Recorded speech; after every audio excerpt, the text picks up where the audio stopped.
What's up YouTube, Adam here, and in this video I'm going to be bringing you a little bit more information on the 4K TV. And what I'm actually going to be talking to you about is using it as a dedicated monitor for your PC or for your Mac or for your MacBook Pro, whatever it might be, actually going about using this as your full-time external monitor, as that seems to be the most common question that I've been asked about it. So I'm bringing you this additional footage. Now, before we start, to let you know that this video is brought to you by buymobiles.net. For all of your smartphone and contract needs, definitely go and check out that website at buymobiles.net. I will leave a link in the description.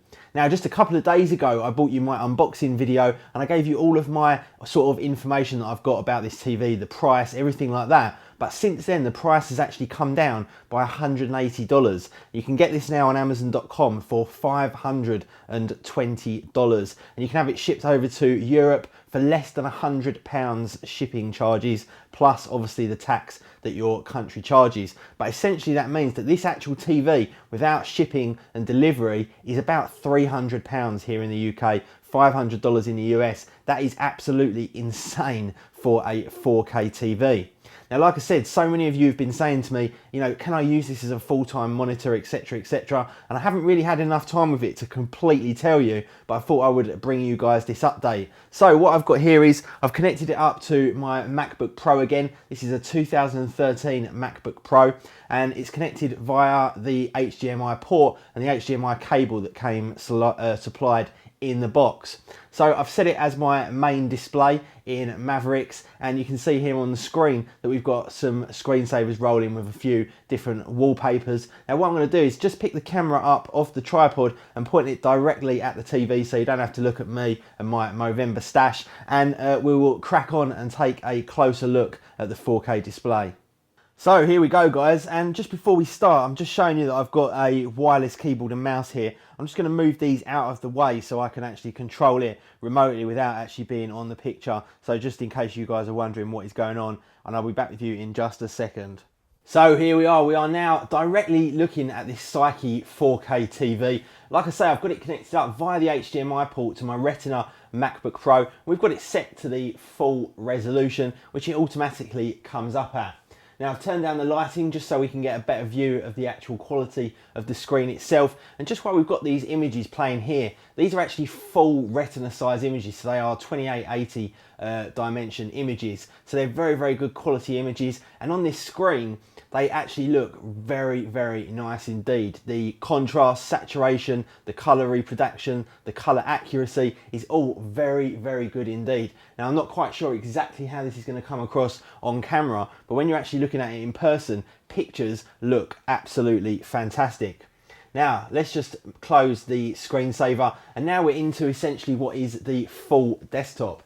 So I've opened up quite a few windows here just to give you guys a good example of the amount of actual real estate in terms of workspace that you get with one of these 4K screens. Got loads of windows open here, and we could quite adequately use all of these windows even in this kind of smaller format where they're all spread about. It's totally usable, providing that you're sitting a good kind of 2 to 3 feet away from the screen, so you don't necessarily have to be moving your head around all the time to actually look around it. But other than that, the actual colour accuracy, like I say, is fantastic. The contrast is fantastic. And also, if you turn the sharpness on the TV right the way down, all of a sudden the text comes to life, and that becomes really, really sharp as well. So obviously the sharpness that's inbuilt into the TV is having an adverse effect on the actual quality of the text that is being produced via your computer.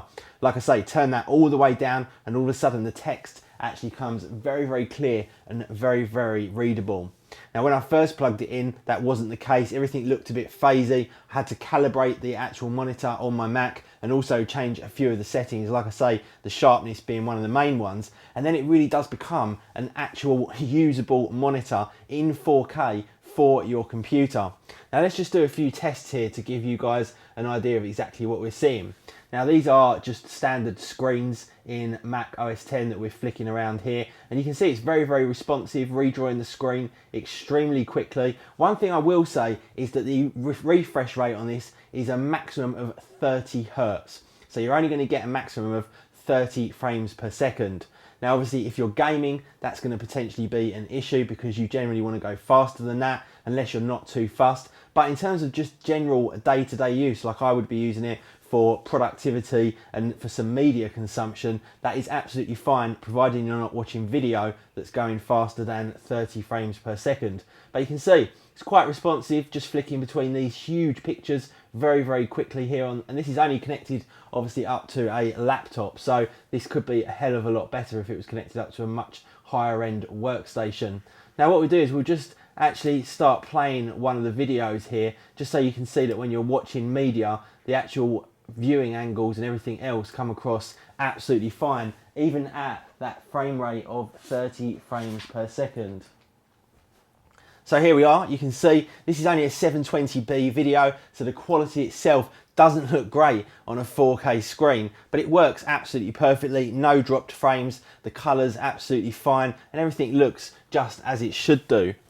Now let's just close that down and head over to another video here. We'll just start playing two of these at the same time, just so you can get a feel for the amount of throughput that we can actually get through that HDMI cable. And it seems to me to be perfectly adequate for day-to-day use. Now I think if you were trying to push this right to the higher end of the scale and use it for things like gaming or maybe some really high-end graphics, it might not necessarily be the right way to go. But generally for day-to-day use, for general productivity, browsing, media consumption, that kind of thing, I found it to work absolutely adequately, and I'm very impressed with the definition of the actual text on the screen, the colours and everything else about it. It really does actually come across quite nicely indeed, and I think you could definitely go about using this as your full-time 4K monitor.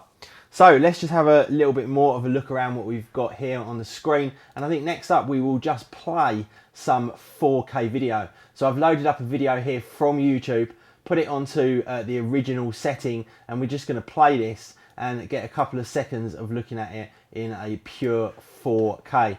Now obviously this video is only going to be 1080p, so you're not going to get the full effect like I do here, but I can tell you that in 4K it really is absolutely incredible, and the difference between full 1080p and 4K, looking at it in real life, is absolutely phenomenal, hugely noticeable, to the point where it's almost like going from HD back to standard definition again when you go from this back to 1080p. It really does look absolutely incredible, even just coming from YouTube, heavily encoded, also coming from just a small laptop onto this huge 39-inch 4K display. But anyway guys, that is it. I hope that's given you a little bit more of an idea about how you could actually go about using this screen if you did decide to go ahead and do that. I've had no problems with it whatsoever so far. It plugged in, it worked instantly out of the box. Really been completely impressed with this TV, especially for that very low price point. Anyway guys, thank you very much for watching. If you've got any questions, please do feel free to leave them in the comments section. I'll leave a link to my unboxing video as well down in the description, and please do hit that like button for me. Subscribe if you want to watch more videos like this, and I will see you all in the next one. See ya.